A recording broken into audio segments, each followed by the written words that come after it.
Itu perlu pemerintah perlu otokritik. Saya selama ini dikritik tidak pernah habis. Dan yang paling menarik adalah di Cirebon, ada orang yang marah sama saya.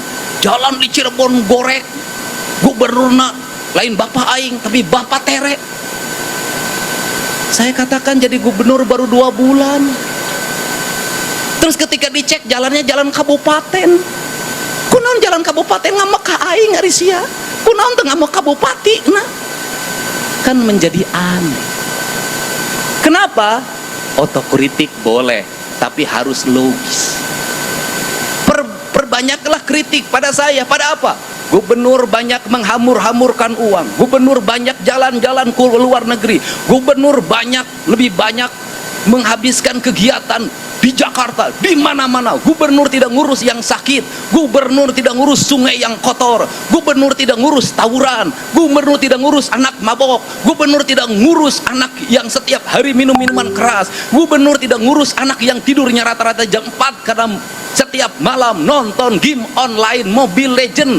Kritik pada saya, gubernur gawe, duitnya dihamur-hamurkan, anggarannya habis untuk bajunya sendiri, perjalanan dinasnya sendiri, nginep di hotel, dari hotel ke hotel. Kritik saya, bukan dibalik. Ketika gubernurnya jalan-jalan ke luar negeri terus, duitnya dihabisin tidak jelas, itu pernah dikritik. Aing nu digawe dikritik. Kenapa saya keras menghadapi? Karena tidak objektif, Pak. Anggaran saya sudah diturunkan, apapun saya iritkan, mobil saya cukup 3, bensin kadang bayar sendiri. Kenapa? Saya ingin berbuat yang terbaik pada rakyat Jawa Barat, bukan sekedar politik. Ini cita-cita saya sejak lahir. Sebagai sewesi-wisi bagi seket seler pajajaran, aing hayang ningali Sunda nanjer di lemurna sorangan. Beda. Maka itu sekda berapa kali ngomong kepada saya tidak punya rasa takut apa-apa. Saya tidak berpikir ke depan jadi apa. Saya tidak berpikir apakah saya populer atau tidak. Saya tidak berpikir apakah saya punya elektoral atau tidak. Tidak penting bagi saya. Bahkan saya tidak berpikir tentang keselamatan nyawa saya. Saya hanya berpikir sebagai titah prajurit Siliwangi, saya ingin memperlihatkan di tanah Sunda ada pemimpin yang membela kepentingan rakyat. Itu. Jadi ideologi, karena ideologi saya tidak takut. Kenapa? Karena ini harus kita lakukan. Perubahan harus kita lakukan lama. Kita ini habis pada seminar, pada perencanaan, pada kajian. Silahkan dicek di Provinsi Jawa Barat dalam 5 tahun sabaraha ribu kajian. Wah. Nah, silahkan di kabupaten kota ada berapa ribu perencanaan. Karena di pemerintahan ini ada proyek perencanaan. Proyek perencanaan, perencanaannya ayah duitnya serap, proyek nama Allah. Ini penting. Negeri ini memerlukan seperti ini hari ini. Nah, untuk itu apa yang kita mimpikan? Ya, yang kita mimpikan di ajaran Siliwangi itu go green itu simbiosis mutualisme itu. Di negara Siliwangi itu ya sungai harus bersih. Kalau sungai harus bersih judulnya juga cai. Kalau sungai harus bersih sebenarnya teologinya itu harus melahirkan tata bangunan. Tata bangunannya harusnya lahirkan IMB. Kalau dulu, nah harusnya rumah itu menghadap sungai, bukan membelakangi sungai. Nah hari ini ya saya bongkar. Kenapa? Karena sungai tidak terlihat, sawah tidak terlihat. Seluruh Jawa Barat jalan rayanya dipenuhi oleh warung.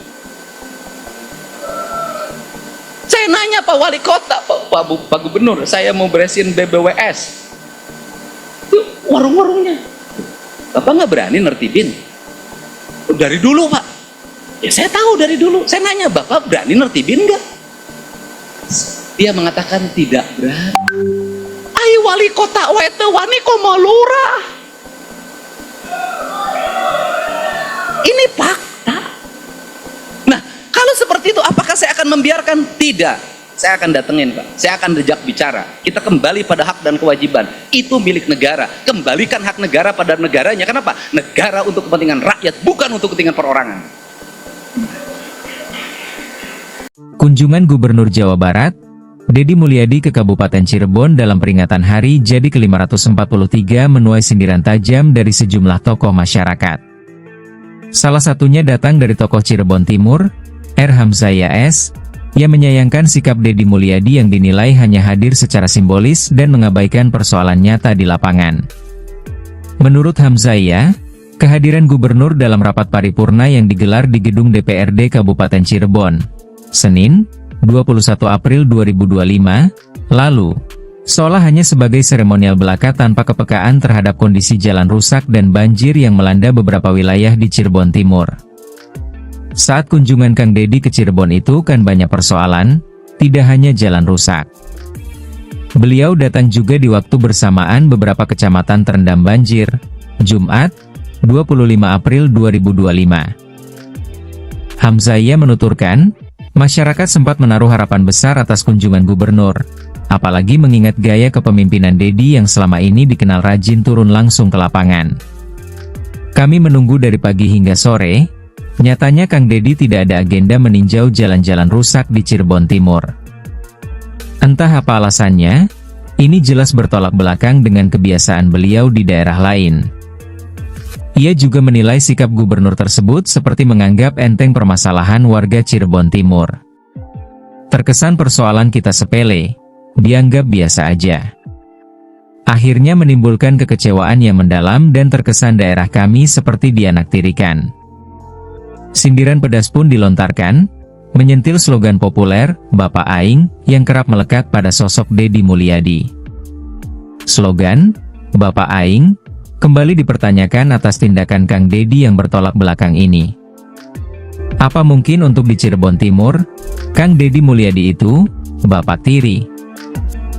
Padahal, dalam pidatonya di peringatan Hari Jadi, Gubernur Deddy Mulyadi menyampaikan gagasan besar menjadikan Cirebon sebagai Jogjanya Jawa Barat dengan penekanan pada identitas budaya lokal, penataan kota, hingga pengembangan kuliner dan fashion khas. Namun bagi sebagian warga, janji-janji dan gagasan tersebut terasa jauh dari kenyataan, apalagi jika kehadiran pemimpin tertinggi provinsi dianggap tak membawa solusi konkret terhadap masalah yang sudah lama mereka rasakan. Dan saya sampaikan di ulang tahun ini Cirebon sudah banyak mengalami kemajuan, tetapi kita tidak boleh berpuas diri terhadap prestasi yang ada hari ini. Bahkan harus secara bersama-sama dibenahi, dari mulai pusat kota sampai desa. Infrastrukturnya bukan hanya jalan, bangunan-bangunan harus ditata arsitekturnya, dikembalikan ke khas gaya Kacirebonan.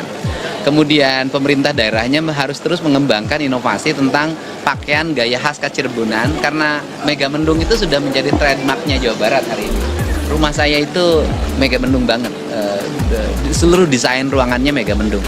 Nah kemudian yang berikutnya makanan khasnya, ini kan sudah mulai sangat menasional, digemari.